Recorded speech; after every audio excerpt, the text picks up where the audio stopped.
پسر ما که هیچ گناهی نداره، معصوم است و هیچ گپ ګران اوروره ستا دغه زړه ټوکړه چې ده دا یوازې د تا نه ده، دا زموږ د زړه ټوکړه هم ده. باور په خدای وکړه ټول پښتانه د سره مینه لري، ورسره محبت لري. د دې خپرونې موږ ګورو، د دې هغه استعداد ته موږ حیران پاتې یو. ته دلته کله کله زه دفتر ته ځم، د ده کلیپونه خلکو ته پلي کوو، وایو زموږ په هېواد کې دغسې قدرونه شته، دغسې ماشومان شته چې لکه نابغه غوندې غږېږي، دغسې ویاړلي ژورنالستان شته. نو هېڅکله تاسو داسې زړه مه ماتوئ چې نور جړغونی سي. باور په خدای وکړه، تاسو باید په خپل بچي باندې افتخار وکوئ، لکه موږ چې ستا په بچي باندې افتخار کوو. موږ د تر څنګ ولاړ یو، حمایه کوو دي، او ټول پښتانه او ټول افغانان دې حمایه کوي. دلته په امریکا کې، په اروپا کې، په ټوله ګرده نړۍ کې د پښتانه او افغانان چې دي، ستاسو بچي ته احترام لري. ستاسو بچی داسې ده لکه زموږ یو وراره یا زموږ یو بچکی، دومره احترام ورته لرو زړه د کومې. نو خفه کېږئ مه، نور هم تشویق کړئ. تاسو داسې کلیپونه جوړوئ نو هغه زړه مه ماتوئ، هغه زموږ په شمول ټول باید حمایه کړو. زه شخصا د هغه فالوور یم او ډېره مینه ورسره لرم. داسې لکه کله چې ګورم داسې فکر کوم چې زما یو وراره ده یا زما یو وړوکی ورور ده، یا ډېر احترام ورته لرم. سلامته اوسئ، قوي اوسئ. دغه کلیپونه مې زه لاندې تاسو ته ښیم چې هر وخت د ده کلیپونه موږ ګورو. زیاد چاق شده. چطور هستی ناجیسه؟ خوب هستی ناجیسه؟ خیر هستی؟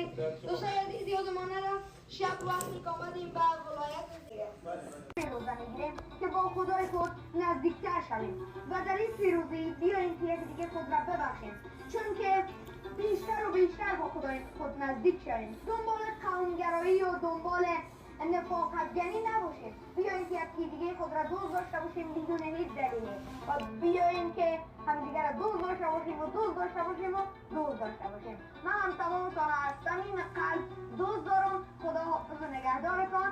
سلامت. داسې لکه نابغه غوندې غږېږي، دغسې ویاړلي ژورنالستان شته. نو هېڅکله تاسو داسې زړه مه ماتوئ چې نور جړغونی سي. باور په خدای وکړه، تاسو باید په خپل بچي باندې افتخار وکوئ، لکه موږ چې ستا په بچي باندې افتخار کوو. موږ د تر څنګ ولاړ یو، حمایه کوو دي، او ټول پښتانه او ټول افغانان دې حمایه کوي. دلته په امریکا کې، په اروپا کې، په ټوله ګرده نړۍ کې د پښتانه او افغانان چې دي، ستاسو بچي ته احترام لري. ستاسو بچی داسې ده لکه زموږ یو وراره یا زموږ یو بچکی، دومره احترام ورته لرو زړه د کومې.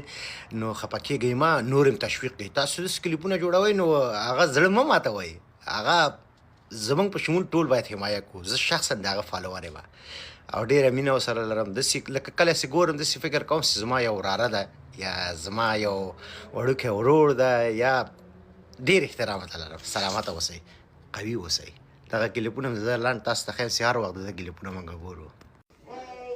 زیاد چاق شده. چطور هستی ناجیسه؟ خوب هستی ناجیسه؟ خیر هستی؟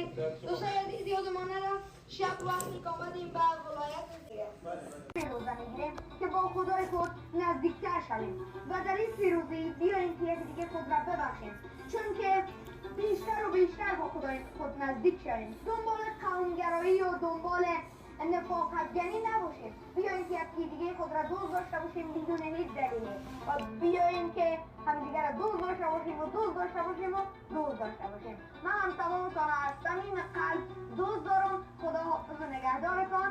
سلامت.